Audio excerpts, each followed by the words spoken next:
have the next paper, real-time PCR in infectious uveitis. Dr. Dhivya.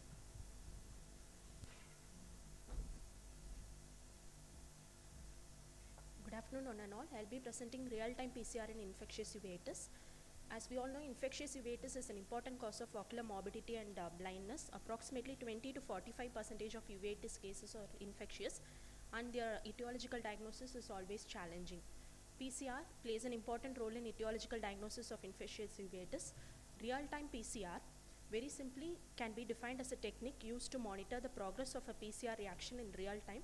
A fluorescent molecule is used to monitor the PCR reaction. It is also called as a kinetic or quantitative PCR.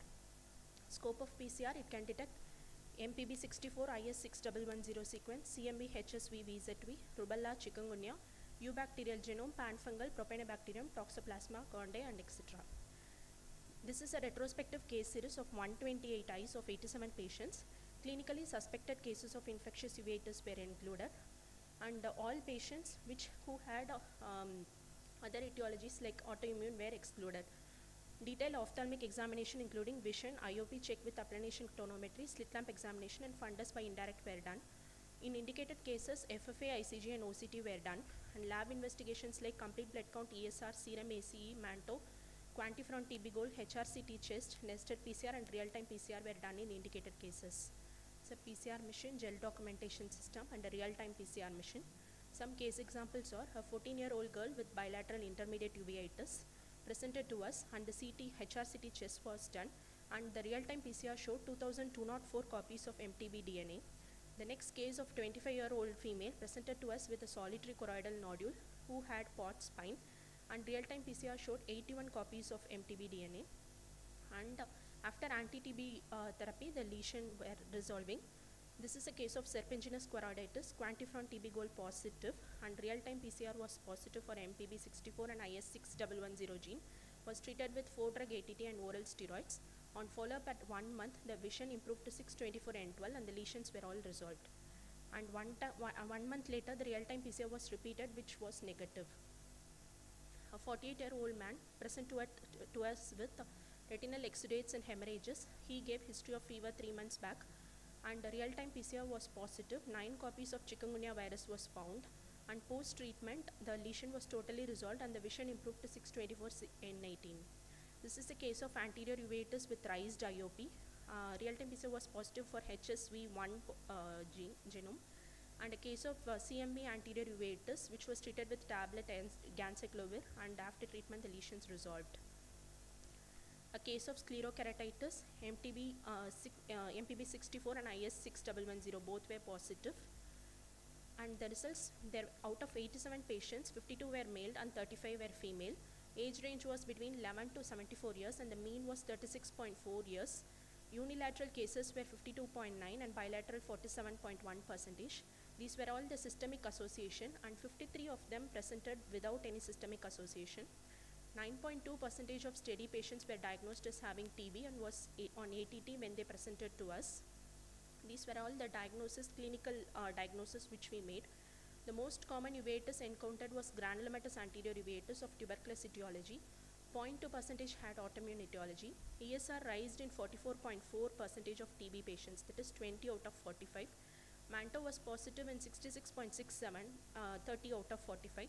Manto negative in 31.1% of TB patients, which infers negative Manto test did not rule out tuberculosis. Quantiferon TB gold was done in 13 patients, out of which 8 showed positivity. 23 patients underwent high resolution CT chest, out of which 22 showed abnormality suggestive of either TB or sarcoidosis. Real-time PCR was positive in 42% patients, that is 48.27%. 28.7% of patients showed positivity in real-time PCR when their nested PCR was negative. The minimum number of copies detected in real time was 3, and the maximum was 29,164, that is the MTB genome. One patient showed positivity for multiple organisms, MPB64, IS6110, and varicella zoster virus also. Combination therapy was given in 36 out of 87 patients. The prognosis was better, and uveitis resolved in first follow-up in 61 out of 128 eyes. Granulomatous anterior uveitis showed better prognosis, and the prognosis was poor with multifocal serpinginoid choroiditis. Nested PCR was positive in 38 patients, out of which U bacterium was positive in 2, varicella zoster were in 2, MPB64 and IS6110 both were positive in 14, MPB64 alone in 11 and IS6110 alone in 9. Conclusion: PCR is a powerful molecular tool for evaluation of very small amounts of DNA and RNA. It's a simple, rapid, sensitive and specific test. It provides useful information with important therapeutic implications. Patients positive for MTB were started on ATT and oral steroids and were responded well. Real-time PCR can be compared after a treatment and can be used as a prognostic marker. Thank you. Thank you, Dr. Divya. Small question. We have two presentations which are opposite. Dr. Anirudh says that it's unreliable. You say it's reliable. So where did you get a false positive? Where did you need to change your diagnosis, which was based on PCR? So at the time you thought it's infective, but it turned out to be non-infective later. So what is your response to treatment? And do you think what are the indications? Is every uveitis an indication for doing a PCR, or you have limited when you have a doubt of infected versus non-infected? No, sir. PCR was not done in all patients. In a suspected cases of infectious uveitis who presented, majority of patients presented with a history of tuberculosis. So in those patients, we have done PCR. But in some patients, nested PCR was negative, but real-time PCR showed at some minimum copies of DNA also, sir. So you suggest that if a patient of pulmonary tuberculosis presents to you with uveitis, does your treatment change whether the eye is PCR positive or PCR negative? No, sir. So do we need an indication for doing a PCR? Even in Dr. Anirudh's paper, we had the same problem with patients who have pulmonary tuberculosis, PCR is done. Do you think PCR should be done in active tuberculosis?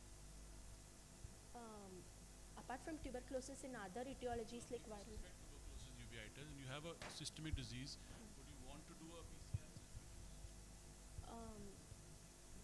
It's actually not indicated, sir. One more question. There were some cases where multiple organisms PCR was positive. Yes. So what did you do in those? So we treated both for, we have given ATT and also antiviral was also given for those patients.